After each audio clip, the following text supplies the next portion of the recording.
All right, you've all been waiting for it. You've all been waiting for it. The last chapter. Ha ha. The last chapter is all over the place. Last chapter is like this. So I couldn't really pull stuff from the last chapter. And let me get there. This is called The Bow, and it's about a rainbow. So why didn't they call it the rainbow? Is that important? Do you take out the rain? Brother Calvin. Oh, I should do Calvin. I should do Calvin do.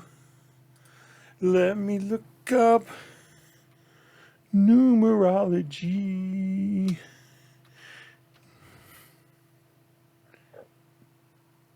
Pythagorean numerology. Here we go.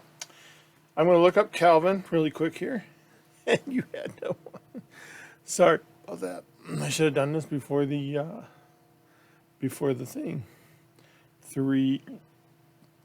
Excuse me. 1L is 3 again. V is 4. I think I is 9, yep. And N, I think, is 5. See, I've been doing this so long, I'm starting to memorize this.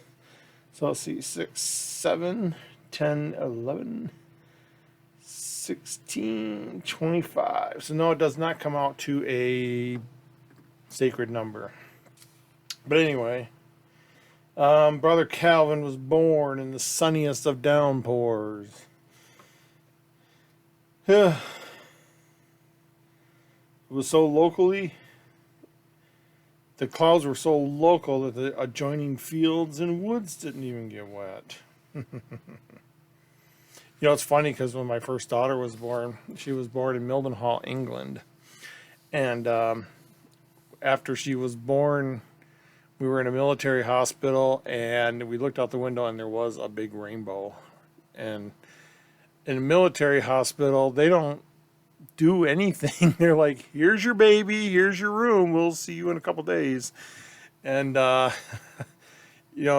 when my first daughter was born in the military hospital, there was the doctor and the nurse and myself and my wife, so there's 4 people total.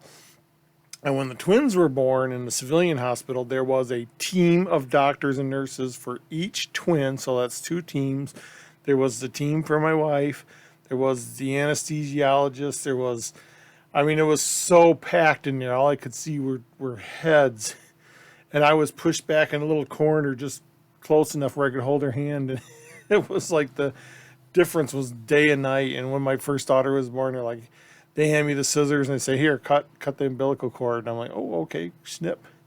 And they're like, now here comes the placenta. Ha! So it's like, I'm distracted. But this is a chapter about giving birth. So, covering the entire valley, it was the biggest rainbow ever. So, and they call him Cal. And I've seen some talk on the forums about Cal. Does it mean California? Does it mean Civic Arena? Some people thought this referred to, because the Sandcastle one and this one, thought it referred to the Mellon Arena in Pittsburgh, which is no longer there. So that's going to be interesting if it was there. But according to Mysterious Writings, because Duck Miller did a 6 questions with Jennifer, I think her name is, on Mysterious Writings, and he did say that it was still out there. So that was after the stadium was torn down. So it just talks about people looking out at the rainbow. And no one had an explanation for the rainbow except for it was the day Calvin was born. And they mentioned his name several times. The day Calvin was born, except the mother and, of course, baby Calvin.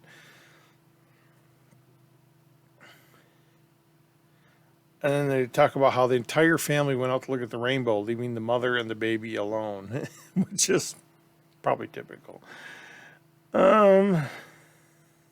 That which you cannot explain should not have a fixations on one's soul, and surely should not be paid more attention to than other more practical topics.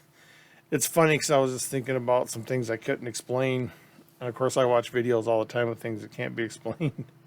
And this is saying, oh, you shouldn't fixate on things you can't explain. You should move on to practical things like probably like how to eat, breathe, and stuff. So, and then it talks about him being questioned by reporters. So apparently this Cal grew up to be someone famous. Cal Ripken. I don't know. Cal often mentioned the importance of staying focused, working hard, and the benefits of loving parents. Does it say in here what he actually did? Oh, and this is the last chapter, so this might be the instruction chapter. Because then it says, especially when one examined the big picture, aligning all the first, only then could one visualize the whole realm of the accomplishment. Okay, so this might refer to the first letter of every sentence, and I'll get to that in a minute. Fortunately, his methods were proven, and his dream came true. He had the support of the masses. He must have been famous for something. It says he conquered the iron, and his fanfare will receive the time-tested bronze award. And then a whole bunch of short sentences. And there is something, let me look this up because I want to make sure I get it right, because I didn't write it down myself. I did not write it down myself.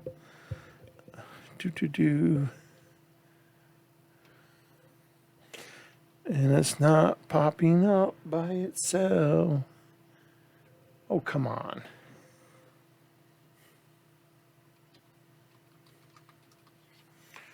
There we go. Mysterious Writings.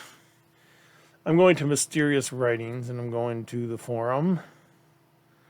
And I'm going to... There's the cipher with Naomi Speck. Oh, there's a new post in there. I gotta resist. Ruby, something called the Beacon Star, the Whistle Pig. The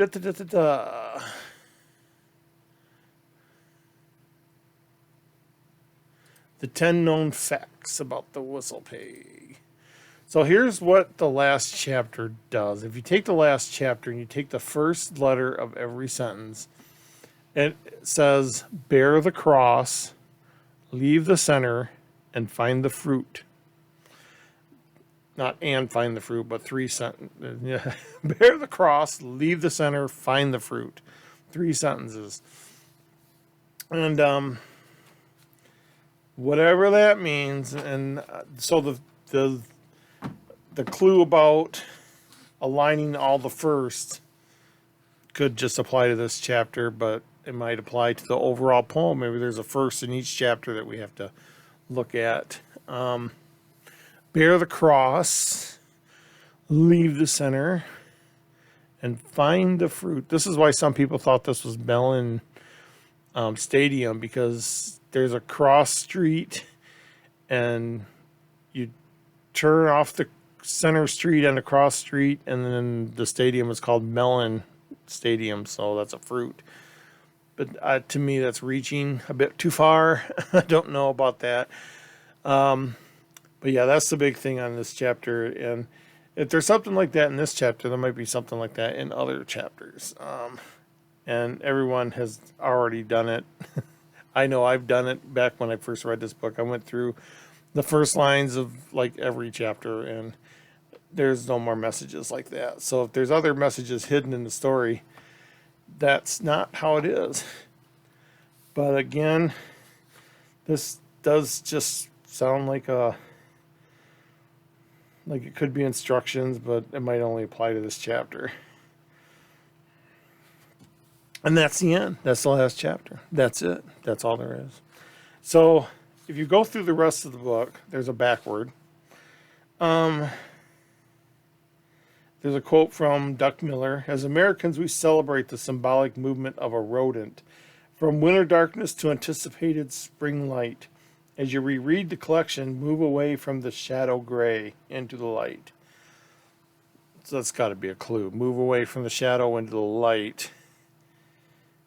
I know that, and it's been on my mind too, that there's, because of all the dates and all the times that are in the book, some people think if it's a shadow that literally points to something. The shadow of the whistle pig, the shadow of this, shadow of that.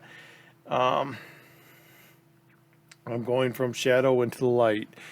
And then another quote, because it is there, by George Mallory. But I'm sure other people said that. Why do you climb a mountain? Because it's there. But yeah, the whole shadow pointing to something might have validity, but it would only have validity certain times of the year, I would think, because as I know, working with sundials, that different times of year, the sundials need different thing. You know, you slightly adjust it for the time of year. A lot of the sundials had different lines for different months. In fact, does this one have different lines for different months?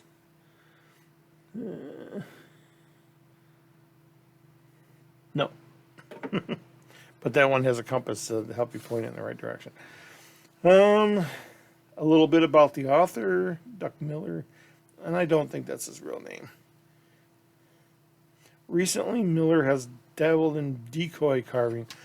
Fun fact, my father-in-law carved decoys as a hobby, and we didn't realize this till after he died, and we were in a store somewhere, and one of his decoys were in there, and it was like $500, and we asked why the decoy was worth so much, and they said it's some of the best decoys. They were like, oh, the Shanlin decoys are the best decoys you can find. You know, they're the detail. He actually took a book of anatomy of ducks and counted the feathers, and when he actually drew every feather, and he made sure that they were the right number, and it's crazy. Anyway, thewhistlepig.net. This is in the back of the book. I did go to thewhistlepig.net, and I know for a long time, let me get there, thewhistlepig.net. For a long time, this site was just gone. It was just a 404 error. But now there's something called the Bestiary. And it's got a picture of a big bird. And the head and feet are cut off. There's some numbers at the bottom. 5:177 space 21:132 ing. 132ing. Anyway. That's the home page. That's all there is on it. And then there's an about. And the about does mention the Whistle Pig. It was written by Duck Miller. It doesn't say this page is by Duck Miller. So I'm wondering if someone bought the page or hijacked the page or did something.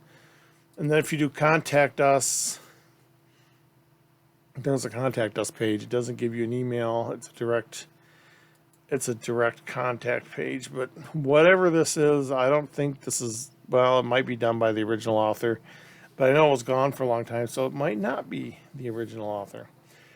I know that in the back of the book, too, it asks, have you seen the Whistle Pig shadow or Whistle Pig sighting? View pictures of where the Whistle Pig is popping up at thewhistlepig.net. So, and I haven't used the Wayback Machine or anything to see what the old site was like, but I do know on Mysterious Writings there's a picture of this exact thing, and it's in Puxatawney. So, again, that points to Puxatawney. The circle and the map points to Puxatawney. Then there's a thing about an autographed gift copy. And if you go to thewhistlepig.net, you can get t-shirts, hats, stickers. But not anymore. And then gives the publisher information. And then here's some of the stuff. Cap, t-shirts, stickers, window cling, matchbooks. And then there's a hunting log, and it gives you a couple pages of lined paper to write in that just says hunting log. And then it says pass the pig, pass the book around and share the puzzle. And then it's got like a library checkout. Another picture of the shadow, and then we're to the back cover and the map. So that's it. That's the book. Yeah, well, I'll have to do another video where I like do an overall of the book, but this was just about the last chapter and the remainder of the book. Things like the web page, and there's a dead spider on the back. Excuse me. I keep these mugs in the freezer. That's the best way to do it. And then I got A&W root beer, and it's so good.